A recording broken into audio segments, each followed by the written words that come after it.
প্রিয় দর্শক, বাংলা ব্যান্ডের চ্যানেলে আপনাদের স্বাগতম। আজকে আমরা দুজন ছাত্র উপদেষ্টার দুর্নীতি এবং ছাত্র উপদেষ্টাদের নিয়ে কিছু কথা বলবো।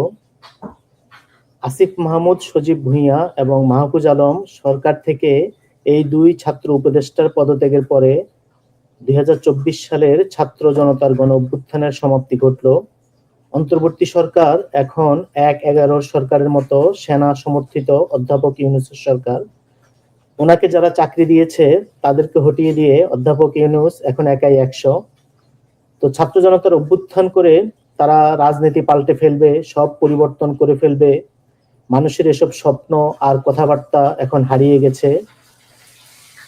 এর মধ্যে ১৬ মাস পরে দেশে জামাত শিবির শক্তিশালী হয়েছে, তারা তাদের দল গুছিয়ে নিয়েছে, এখন ক্ষমতায় যাবার স্বপ্ন দেখে। এদিকে ছাত্র উপদেষ্টারা দুর্নীতির দায় মাথায় নিয়ে পদত্যাগ করতে হলো। জনগণের তাদের ব্যাপারে আর কোনো আগ্রহ অবশিষ্ট নেই। তো ছাত্র উপদেষ্টা সমন্বয়ক এবং সারা দেশে মব করে যারা বেরিয়েছিলেন তারা কে কত কামিয়েছে, কত দুর্নীতি করেছে সেটা ধীরে ধীরে জানা যাবে। এখন থেকে আর সরকারি প্রটোকল থাকবে না, ফলে ভবিষ্যতে বোতল মারলেও কেউ আর দেখতে আসবে না। আর বিদেশে গেলে কি হবে সেটা অলরেডি লন্ডন আর নিউ ইয়র্কে দেখা গেছে। এদের রাজনৈতিক ভবিষ্যৎ অন্ধকার। বিএনপি ছাত্র নেতাদের নিয়ে আগ্রহী নয়, জামাতের নিজেদের লোক আছে, একমাত্র এনসিপি বা নূরের গণ অধিকার পরিষদে তারা ভিড়তে পারে, কিন্তু সেসব দলের নিজেদেরই খাওয়া নেই। সরকারে থাকা মার্কা মারা দুর্নীতিবাজ এসব ছাত্রদের নিলে তাদের দল আরো ডুববে। তো পুরো জুলাই মুভমেন্টে দুজনকে আমার ইন্টেলেকচুয়ালি একটু শার্প মনে হয়েছিল, কিন্তু দুর্নীতি আর ডিসিপ্লিনের অভাবে এরাও হারিয়ে যাবে। এদের একজন হলেন মাস্টার মাইন্ড মাহফুজ আলম। তার কিছু পড়াশোনা আছে, এটা বোঝা যায়, কিন্তু বাংলাদেশের মতো তৃতীয় বিশ্বে দারিদ্র্য একটা বড় সমস্যা। সাধারণত দারিদ্র্যের কারণে অথবা চারপাশে মানুষের মধ্যে যে দারিদ্র্য এবং খাই খাই ভাব, সেটার কারণে কেউ দুর্নীতি থেকে মুক্ত থাকতে পারে না, নিজেরাই দুর্নীতিতে জড়িয়ে পড়ে। আবার নিজে না চাইলেও তখন দেখা যায় বাবা মা ভাই বোন আত্মীয় স্বজন সবাইকে থামানো সহজ কাজ নয়। সুযোগ পেলে সবাই সেটা কেউই হারাতে চায় না। ফলে একজনের উসিলায় বংশের ১৪ গোষ্ঠীর অনেকেই বড়লোক হতে চায়, নিজের আখের গুছাতে চায়। সেটাকে শক্ত হাতে দমন না করে যদি সবাইকে সুযোগ দিতে হয় তাহলে আর আদর্শ থাকে না।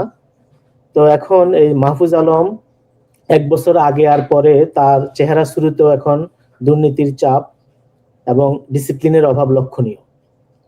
তো অন্তর্বর্তী সরকারে শুধু মাহফুজ নয়, অনেকেই তাদের বাবা ভাই বোনকে দুর্নীতি করার সুযোগ করে দিয়েছেন।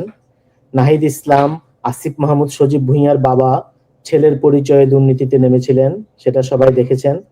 সেসব ফিরিস্তি দিতে গেলে অনেক কথা বলতে হবে এবং সেটা আমার কাজও নয়।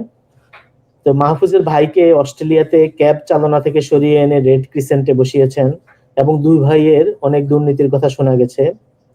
স্বজন প্রীতিতে এরা সবাই জড়িত ছিলেন, এমনকি ডাস্টবিন শফিক নামে যিনি পরিচিত প্রধান উপদেষ্টার প্রেস সচিব, তিনিও এর থেকে মুক্ত নন। তার ভাইকে তিনি নারায়ণগঞ্জ সিটি কর্পোরেশনে বসিয়েছেন। তো জুলাই আন্দোলনের প্রেক্ষিতে আরেকটা ছেলে প্রমিজিং ছিল, সে হলো নরসিংদীর সারওয়ার তুষার। তার নাম অভ্যুত্থানের আগেই বিভিন্ন ফোরাম থেকে শুনেছিলাম, এমনকি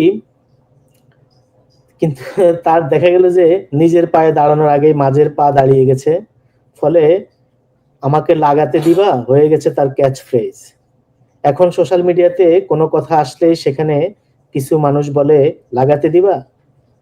তো রাজনীতি এবং পাবলিক স্পেসে থাকতে হলে নারী ঘটিত ব্যাপারে বা হানি ট্র্যাপের ব্যাপারে সাবধান থাকতে হয়।